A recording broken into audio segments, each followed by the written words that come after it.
Bonjour et bienvenue en Tête-à-Tête, l'émission de grandes interviews de France 24. Notre invité cette semaine est Adolphe Musito, c'est le vice-premier ministre et ministre du budget de la République démocratique du Congo. Il est avec nous depuis Kinshasa.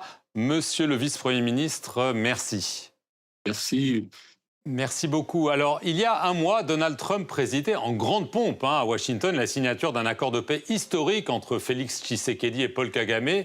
Mais sur le terrain, les affrontements entre l'armée et le groupe rebelle AFC M23 soutenu par le Rwanda se poursuivent, notamment autour de la ville stratégique d'Ouvira au sud Kivu. Alors l'administration Trump a exigé le retrait des troupes rwandaises. Est-ce que, d'après vous, le Rwanda fait ce qu'il faut pour appliquer cet accord ou non?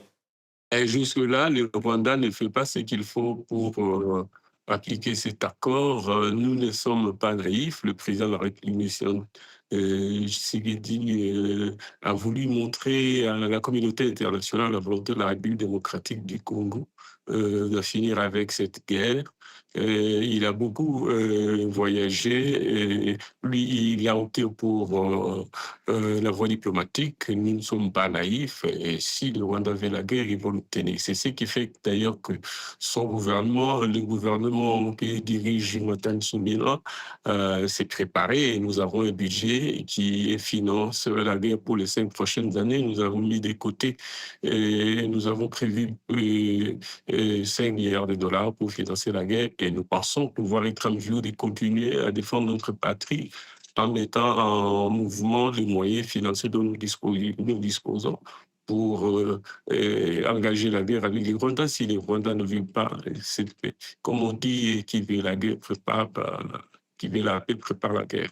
Alors, on va venir aux questions budgétaires, mais c'est vrai que l'AFC M23 contrôle la plus vaste étendue de territoire jamais occupée par un groupe rebelle en RDC depuis les années 90, les années 2000. Et si jamais les rebelles décident d'aller vers le sud, c'est-à-dire vers la riche région minière du Katanga, est-ce que vous ne craignez pas un risque de déstabilisation du pays? Eh bien, nous avons signé l'accord pour qu'avec les Rwandais, nous retrouvions la voie de la paix. Et si les Rwandais ne veulent pas comprendre, nous préparons véritablement, comme je viens de vous l'indiquer, nous avons le moyen financier, nous sommes en train de préparer nos armées à cet effet.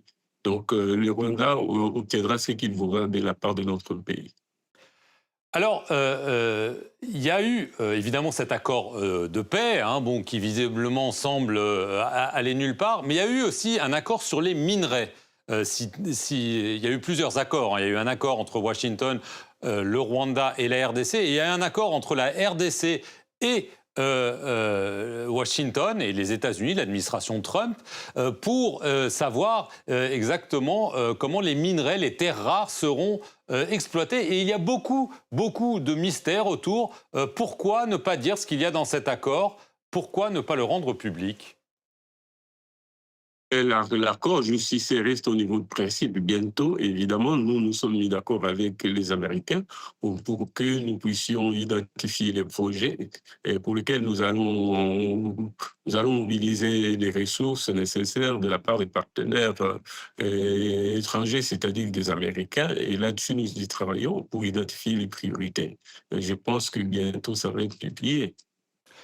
Alors, parce qu'on parle d'une liste de sites qui seront exploités en priorité par les entreprises américaines, c'est cela, c'est-à-dire que vous allez identifier des richesses et vous allez dire aux Américains, servez-vous les premiers, c'est ça? Non, il ne s'agit pas de ça. Nous avons un programme, nous avons un projet, et nous sommes en train d'évaluer ce que représentent ces minéraux et nous voulons un partenariat win-win avec les entreprises américaines et bien d'autres, y compris les Européens, pourquoi pas.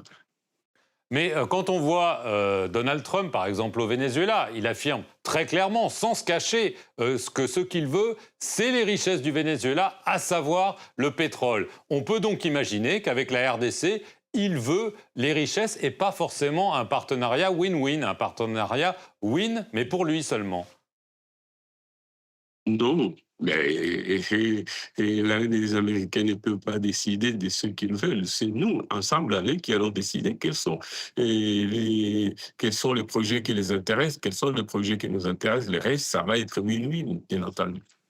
Bien entendu, ce n'est pas forcément le cas, hein. On fait des comparaisons avec un contrat qui avait été appelé le contrat du siècle entre la RDC et la Chine en 2008. C'était Joseph Kabila qui était président, hein. Vous avez été son Premier ministre pendant de nombreuses années. On se souvient, la RDC offrait à la Chine des minerais contre la construction d'infrastructures. D'après tous les observateurs et d'après des audits, c'est la Chine qui en a bénéficié, pas la RDC. Est-ce qu'on ne court pas le même risque, monsieur le ministre? Nous ne courons pas le même risque. D'abord, s'agissant du programme avec le Chinois, nous avons fait un contrat et qui peut faire l'objet d'une révisitation. Et cela pourra être corrigé les moments venus. Mais s'agissant des Américains, les contrats proprement dit n'est pas encore signé. Ça, ce sont des options qui ont été levées. Et bien, maintenant, nous allons passer à l'étape suivante où ils vont, eux, identifier. D'abord, nous devons évaluer ce que représentent ces potentiels importants pour savoir quels sont les minéraux, quels sont les projets. Et nous allons expérimenter ensemble. Et c'est comme je l'ai dit, l'option, c'est les win-win. Qu'est-ce que nous allons dégager comme plus-value et comment nous allons nous répartir conformément aux apports respectifs des uns et des autres. Qu'est-ce que les Américains vont apporter comme capitaux, comme technologie et qu'est-ce que nous apportons comme ressources. Et en exploitant, qu'est-ce que nous allons tirer, qu'est-ce qu'ils vont tirer. Et nous, prioritairement, ça va être la mise en valeur du Congo à travers des projets d'infrastructure que nous voulons engager et pour lesquels d'ailleurs nous avons des ressources propres sur le plan du budget de la République démocratique du Congo. Ce ne sera donc pas un pillage en règle des biens du Congo. Pas du tout, le Congo est assez expérimenté en cette matière. Hein.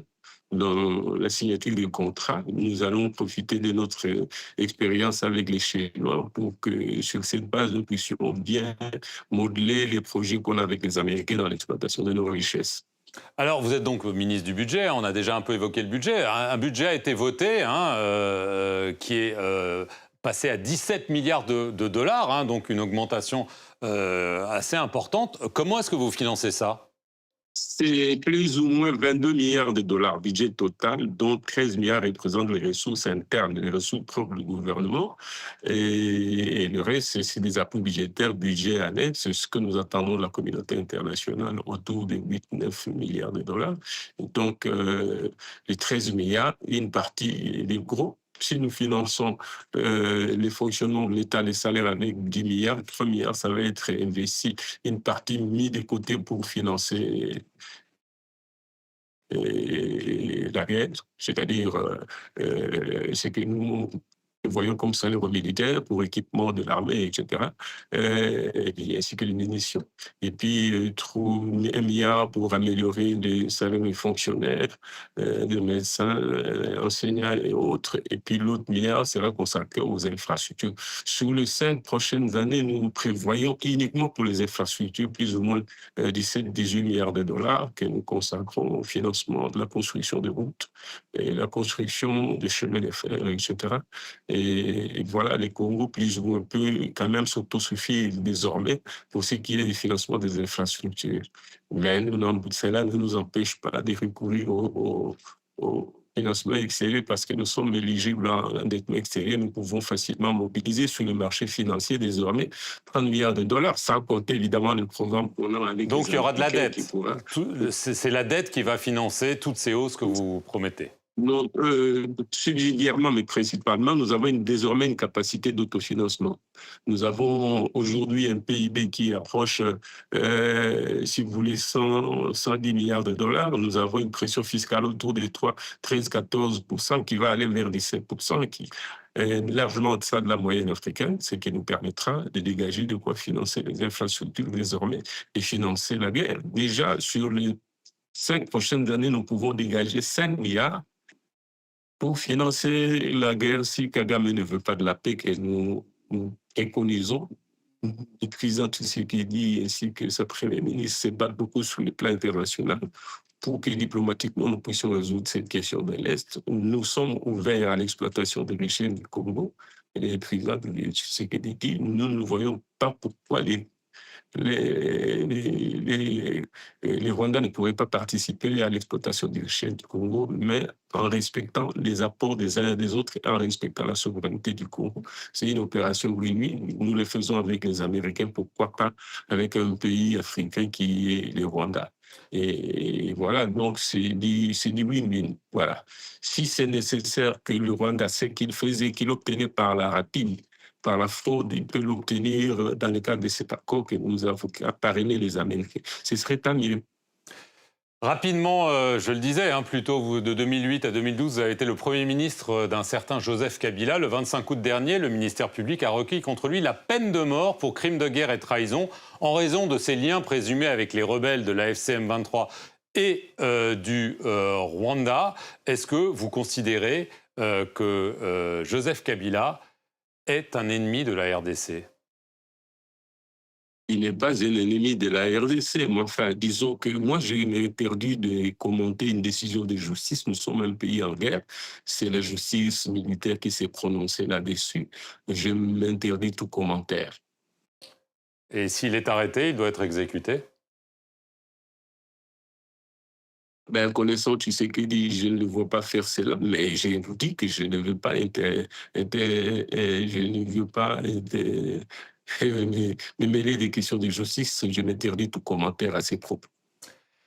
Adolphe Musito, merci beaucoup d'avoir répondu aux questions de France 24 depuis Kinshasa en République démocratique du Congo et merci à vous d'avoir suivi cette émission sur nos antennes.